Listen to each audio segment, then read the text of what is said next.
जैसा कि पिछली वीडियो में हमने इंट्रोडक्शन देखा था, जिन्होंने नहीं देखा वो इस चैनल पर जाकर देख सकते हैं। तो चलिए शुरू करते हैं इस वीडियो को।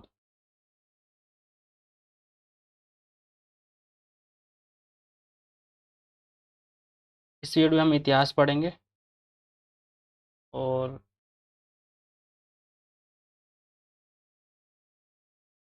कलर चेंज कर देते हैं।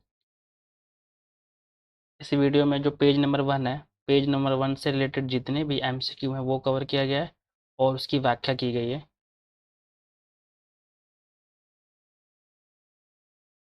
और कलर चेंज कर देते हैं एक बार। पॉइंटर में कर एग्जिट।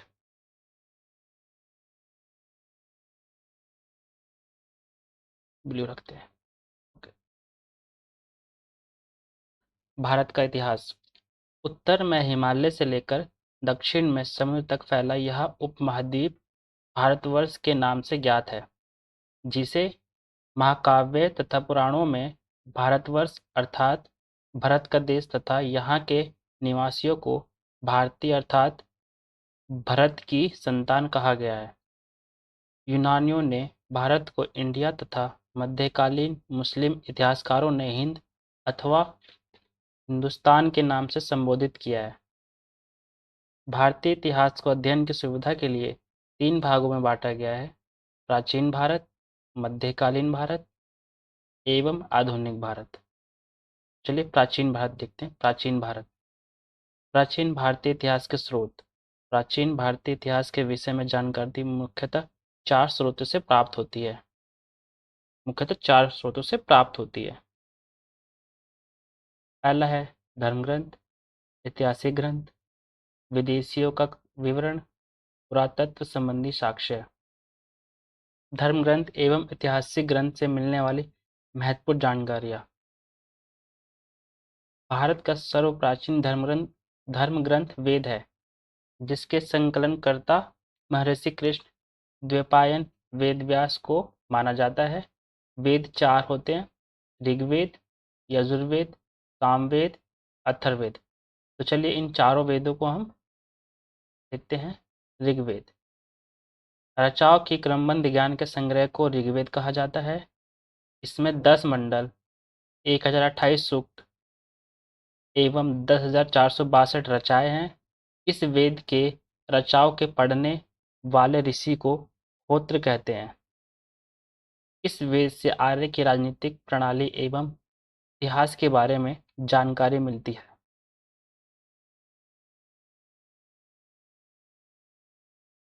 विश्वामित्र द्वारा रचित ऋग्वेद के 3रे मंडल में सूर्य देवता सावित्री को समर्पित प्रसिद्ध गायत्री मंत्र है। इसके 9वें मंडल में देवता सोम का उल्लेख है। इसके 8वें मंडल की हस्तलिखित रचनाओं को खिल कहा जाता है। चतुष्वर्ण्य समाज की कल्पना का आदि स्रोत ऋग्वेद के 10वें मंडल में वर्णित पुरुष सूक्त है।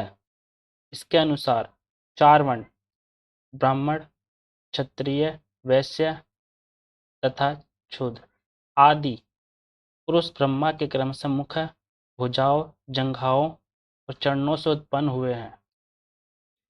नोट: धर्म धर्म सूत्र 4 प्रमुख जातियों की स्थितियां, व्यवसायों, दायित्वों, कर्तव्यों तथा विशेषाधिकारों में स्पष्ट विभेदन करता है।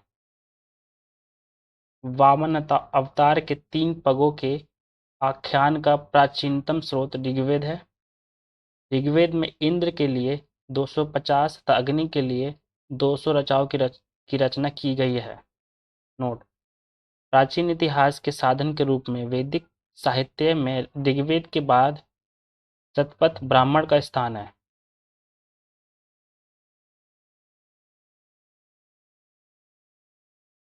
यजुर्वेद सस्वर पाठ के लिए मंत्रों तथा बलि के समय अनुपालन के लिए नियमों का संकलन यजुर्वेद कहलाता है। इसके पाठ्यकर्ता को अध्वर्यु कहते हैं। इसमें यज्ञों के नियमों एवं विधि विधानों का संकलन मिलता है। यह एक ऐसा वेद है जो गद्य एवं पद्य दोनों में है। सामवेद यह गाए जा सकने वाली रचनाओं का संकलन है। इसके पाठ्यकर्ता को उदात्त कहते हैं। इसे भारतीय संगीत का जनक कहा जाता है।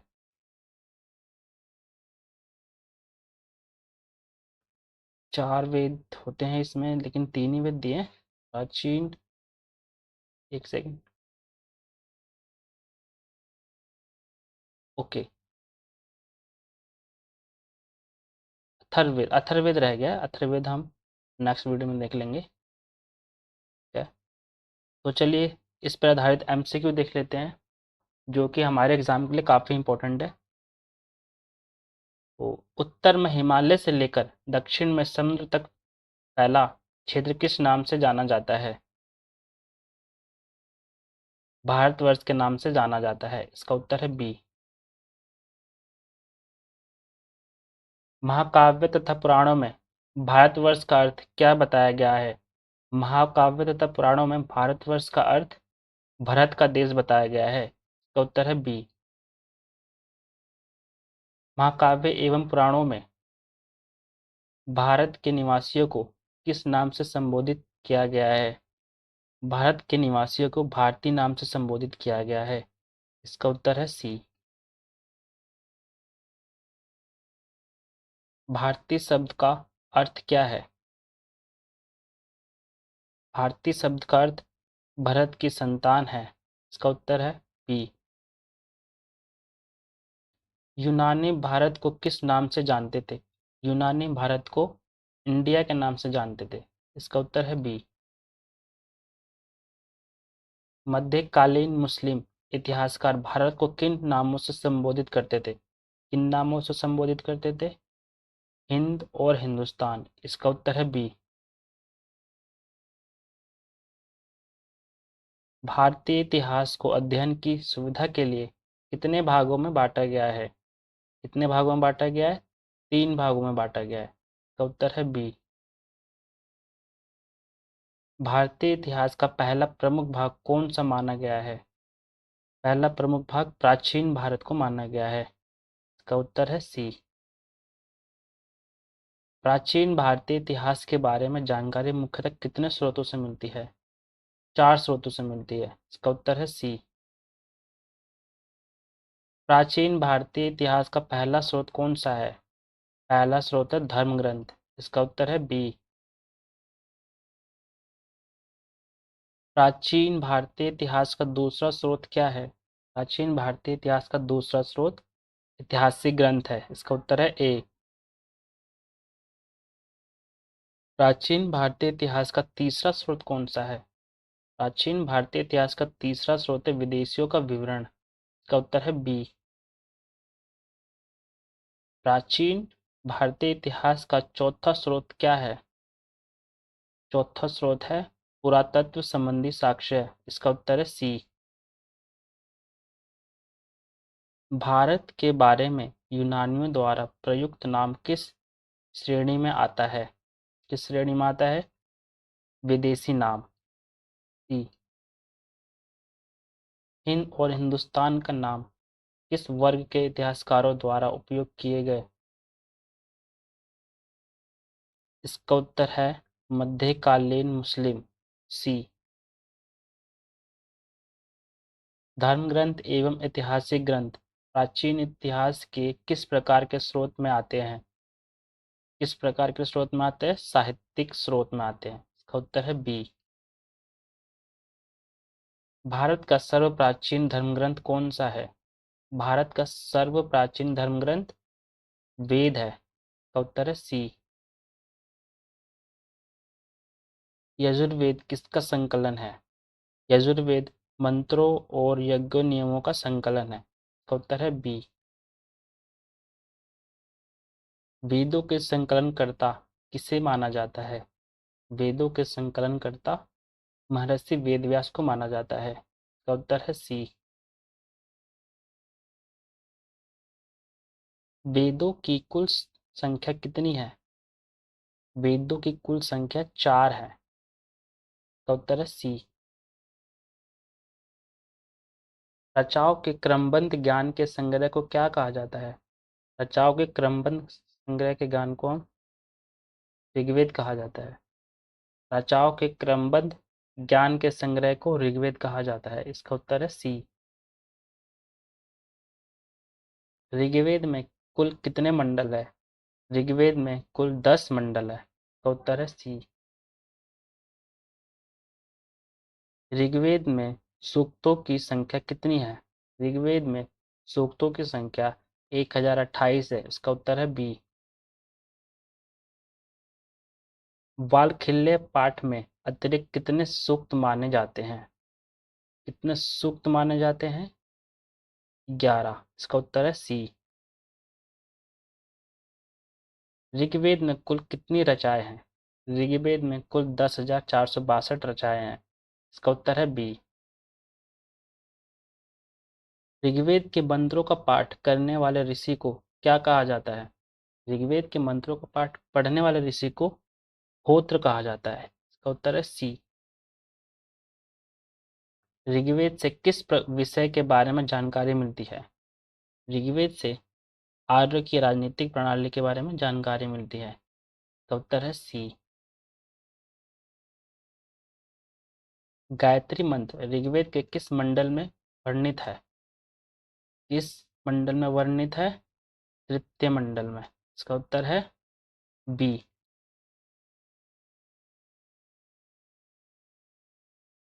ऋग्वेद के 9वें मंडल में किस देवता का उल्लेख होता है? ऋग्वेद के 9वें मंडल में सोम देवता का उल्लेख होता है। इसका उत्तर है सी। ऋग्वेद के 8वें मंडल की हस्तलिखित रचनाओं को क्या कहा जाता है? 8वें मंडल की हस्तलिखित रचनाओं को क्या कहा जाता है? खिल। इसका उत्तर है डी। चातुर्वर्ण समाज की कल्पना का आदि स्रोत कौन सा है? पुरुष सूक्त। इसका उत्तर है सी।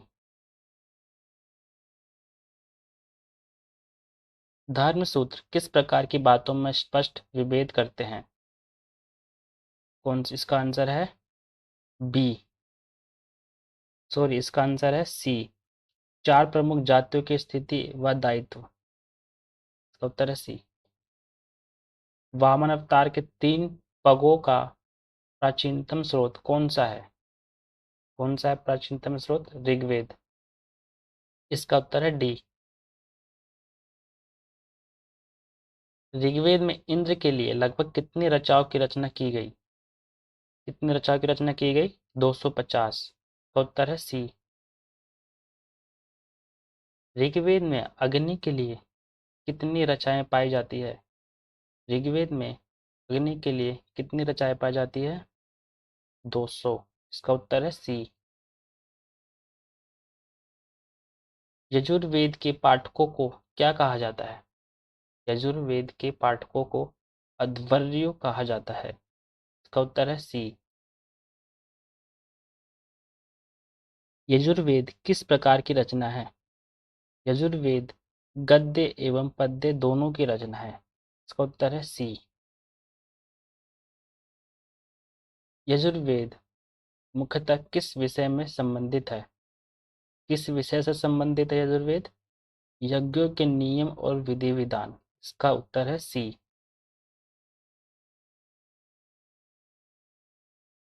यजुर्वेद में मंत्रों का पाठ किस प्रकार बताया गया है? यजुर्वेद में मंत्रों का पाठ सस्वर पाठ में बताया गया है। इसका उत्तर है बी।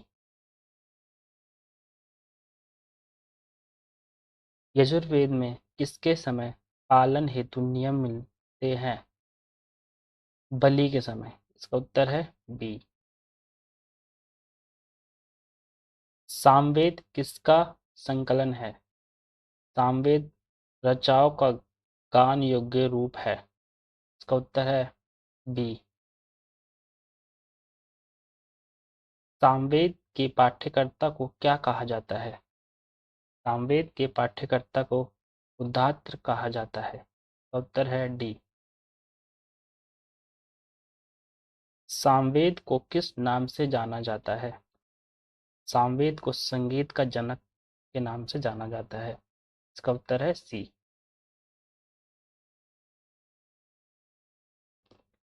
सामवेद की प्रमुख विशेषता क्या है? सामवेद की प्रमुख विशेषता है इसे गाया जा सकता है। इसका उत्तर है बी।